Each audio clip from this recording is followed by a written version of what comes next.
I have a bit of an issue with Chris and what he's been saying recently about the self-employed model. He seems to think it's a sort of great idea, the default setting for estate agents certainly in the future, and I seriously, seriously beg to differ. Chris, talk to me.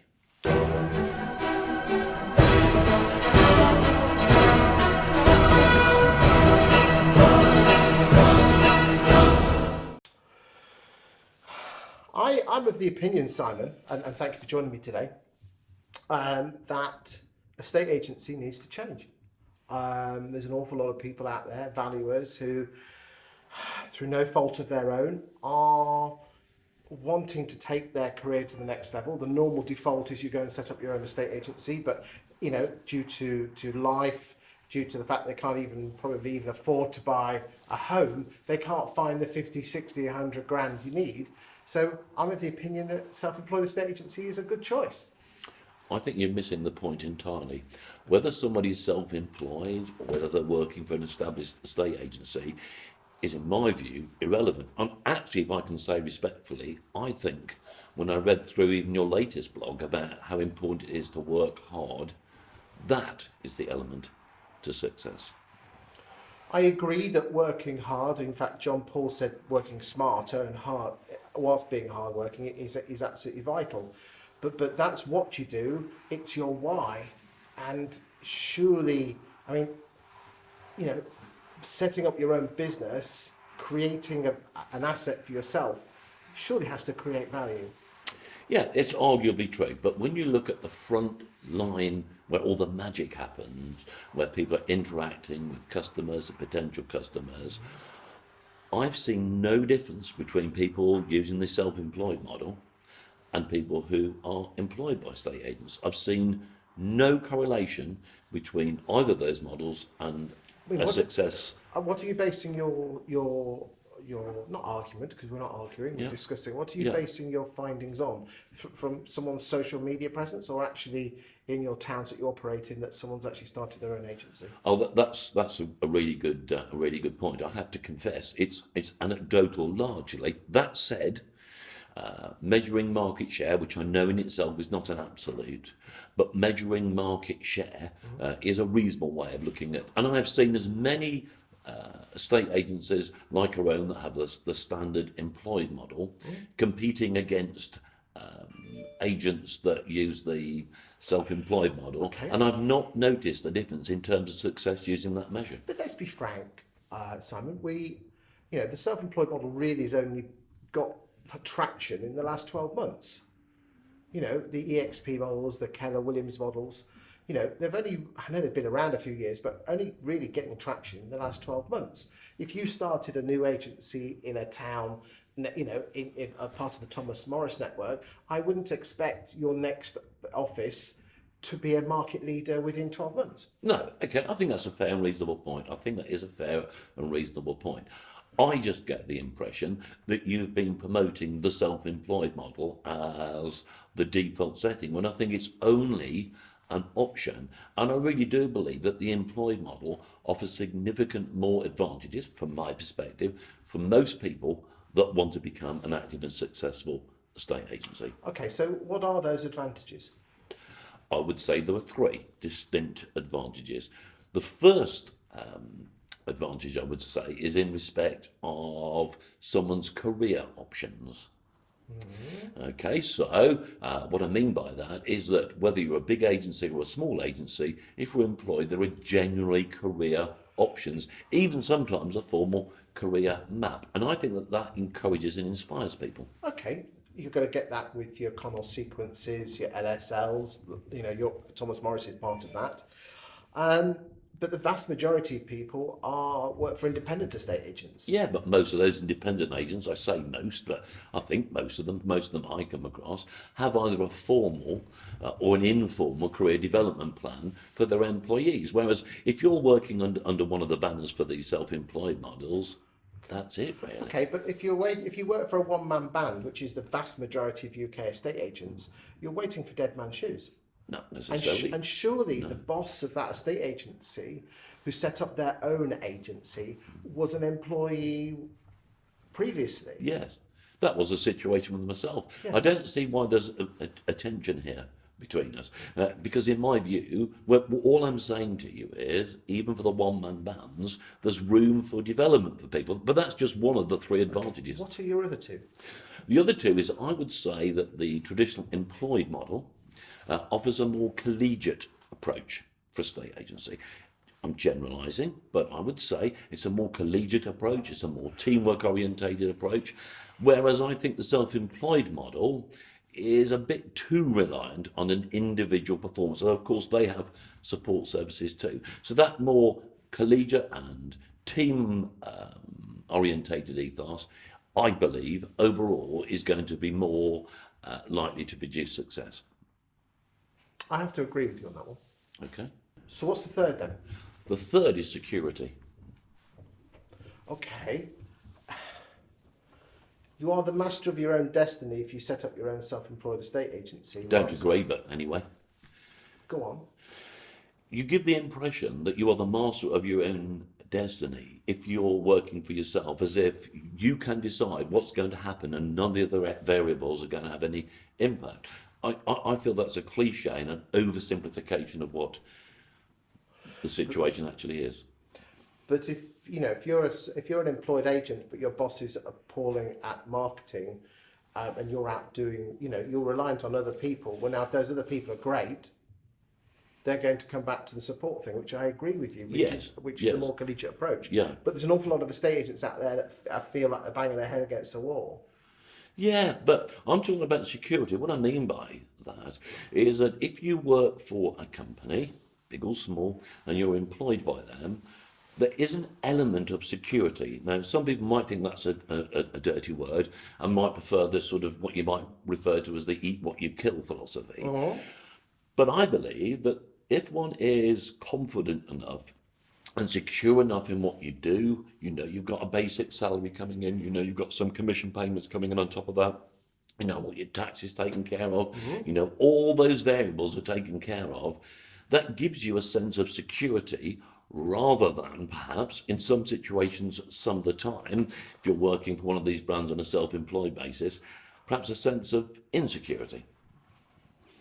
I can't disagree with you. No. And the reason I can't overly disagree with yourself, I think one of the situations we've got here is that neither model is perfect. They've both got their pluses and their minuses. Right. Just for the record, I am a huge fan of the self-employed estate agency model, yet I believe 80% of estate agents are not good enough for it. Okay. I would suggest to you, I don't know the stats, and you probably just These are just my. That's just my opinion. Yes, and should I tell you why I don't think they're good enough? Go on. Because I'm just flying the flag for self-estate agency. I'm not here. I don't get paid to recommend anyone.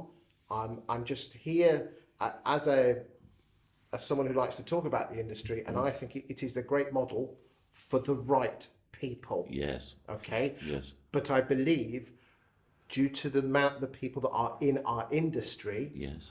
it's great for around 20% of them, Yes. but not so good for the other 80%. Yes. And it comes down to mindset. Does that mean that the 20% who are good enough for self-employed estate agency should go into self-employed estate agency? No.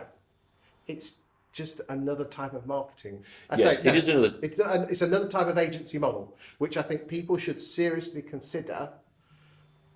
But it isn't the panacea. It isn't the be all and end all. And people come to me and say, which model is best? Keller Williams, EXP, Mayors, they're all coming out the word. In fact, it seems to be de rigueur to open up a self-employed model. And I say they've all got good and bad points. Yes. Okay. And really, you shouldn't be judging on what percentage you give away. It's what do they bring to the party? Of course. The bottom line is this. If you set up your own estate agency, you keep 100% of the fee. If you go down the franchise model, your Belvoirs, your Northwoods, you get to keep 90% of the fee.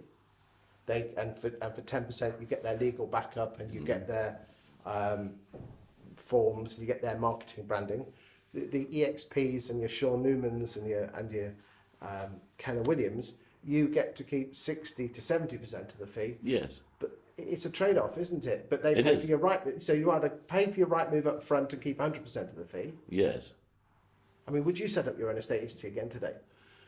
That's a really, really good question. I think I probably would. Okay. But so I would use, if I was fortunate enough to set up again, and I was fortunate enough to be successful, I would not use the model of eat what you kill. I'll give you 60% of the commission for anything you generate. What I would do would be to set up a progressive package for somebody, which involved a basic salary, a few extra street tiers, and individual and team commission all combined. And that's the way, frankly, Okay, we run but let's just Thomas. say you set up Simon Bradbury estate agents.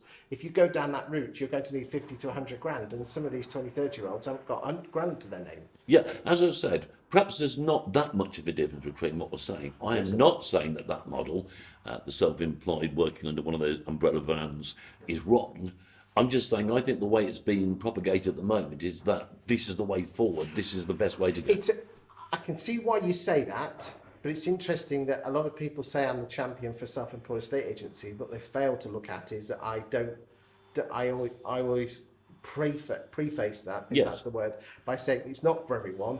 Most of you aren't good enough because you're really good at converting valuations, but you're completely shit at getting You see, them. well, that's where I would dispute. You've used that phrase 2 or 3 times, not good enough, as if only the really good people. No, hold on. I think it's mindset. It is. It's all down to mindset. Of course, it's mindset. Yeah, But yeah. but how many? But the question I always ask, because I get loads of phone calls, Chris, should I go into self-employed estate agency? And the question I always ask the valuers, because it's normally valuers and listers, is how many of the 50 valuations that you have been on, the last 50, Yes. have you created by either your direct actions of marketing, Yes. as in cold calling us Yeah. valuations, working the database, or how many have actually rang you on your mobile or sent you a DM direct to your estate to you? Yes. And the best I've ever seen out of 50 is 3 or 4, Yes. which means now the valuers out there say, well, I'm too busy to generate my own valuations. I'm sorry, you're never too busy. And what I'm trying to say, Simon, is there's a large majority of valuers who are great at converting the free val into the listing, Yes. but whether they've lost the skills or don't want it, because most valuers, they love to be a people person, and their biggest fear is rejection, so they hate business generation because of the fear. Oh, yes. It is, unless you can get that one nailed, Yes. this is what I'm trying to say, is unless you can get over those fears, Yes. it doesn't matter whether you're a part of an EXP or anything, you can be a great converter of listings, but if you ain't getting the value in the first place. Yeah. And that's where the advantages of big firms and marketing and branding come in. You know, you're Thomas Morris, you're a big firm. You generate your business because of your branding. And if you start by yourself, it's scary. Yep. Okay. I'd slightly dispute that we create that because of our branding, unless you use branding in a more general sense. A lot of the business we do get, yes, it is through our branding, but it's also through the experiences that previous clients have had or heard about from friends. Okay. I'd I slightly would say the same thing. Okay. It's the same thing. I'd slightly turn around again this idea that you said about, are you good enough to work for yourself? I'd say I'll put it a different way. Are you good enough? Are you good enough for an employer to invest in you what they need to invest in to enable you to enjoy a career at a particular company? Do you think we as an industry, therefore, have put the ability to convert on a much higher pedestal compared to the ability of a valuer to get them to self-generate their own vals? Yes, possibly. Yeah, that's possibly.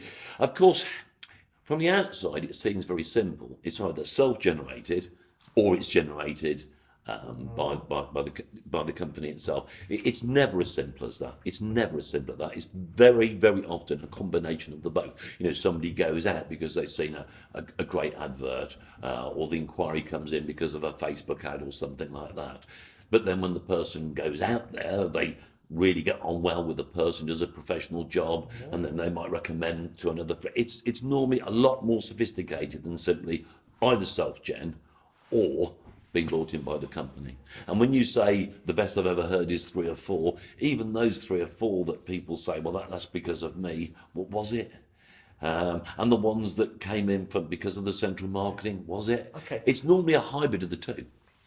So what would you say to somebody who is working for, in a one-man band, Yes. or working for your Connells or your Sequences, or Hart, or any of the other big brands countrywide, who's thinking, I want more in life, I want to own something.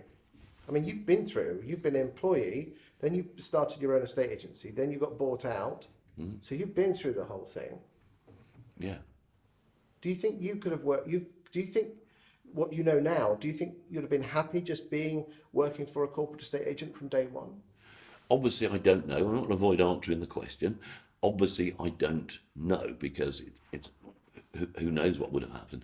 I think not. To be honest with you, I think not. But different strokes for different folks. But remember, you do work for LSLI, which is their independent arm. So if you don't mind me saying, knowing what I know of LSI and Greg and the team, you're not a normal corporate, are you? No, we're not. But honestly, you've almost got the best of both worlds with LSI. Yes, yeah, I do know what you're saying, but honestly, that is totally. Honest, it's completely different to working for a Connell Sequence because I talk to so many people, and okay, Connell Sequence are going well, I'm doing all right, but some of them are they're not enjoying it. No, but I don't necessarily think that's got anything to do with the model. It has to do with the mindset of the individual. And the mindset of the boss as well, and the way they're being managed. My goodness me, yes. Okay, I'll give you that. I would say the culture, and as we all know, the cliche, culture eats strategy for breakfast, probably lunch and dinner as well. If the culture's set up right there, and people feel that they are valued, and people feel they've got some opportunity to move forward, but again, you're coming at it from a firm which is well known for good things. Yeah. Are you trying to say that the people who work for the corporates should get a slice of the culture and instead of losing their best valuers, they should actually be increasing their better culture, their values and mission statements and all that malarkey? Yeah, of course, I use the word culture, and it is one of these vague sort of things. No, but it's not something you can particularly write down, but it's so important. No. People want to come to work, and people want to come to work and feel they're making a difference. That's correct. I agree with you on that one. And I agree with you. And I also agree with you that doesn't have to be, that is not, you don't, the self-employed agency model is not the only place you're going to get that. I'll give you that. Yes. Okay. I also believe that people want to make a difference, and the self-employed model is an option, yet there are as good, if not better options for the right firm with the right culture. Yes. So we kind of do agree with each other. We sort of gone full circle, I guess, because I concede the challenge that you put out there about if the culture isn't right. Yes. Perhaps the self-employed model would be the right model for the right person in the right place at the right time. I agree with you on that one. How boring. Yeah, well, we got there in the end. And there you go, ladies and gentlemen. These are our thoughts when it comes to self-employed estate agency. It's not for everyone, is it? No, absolutely not. You've got to decide whether it's for you, and setting your own agency up, and probably borrowing some money from friends or family or even the bank to set your own agency and go 100%. At the end of the day, the choice is yours, and that's what it is, a choice, isn't it? It is. Simon, thank you for your time today. No hassles.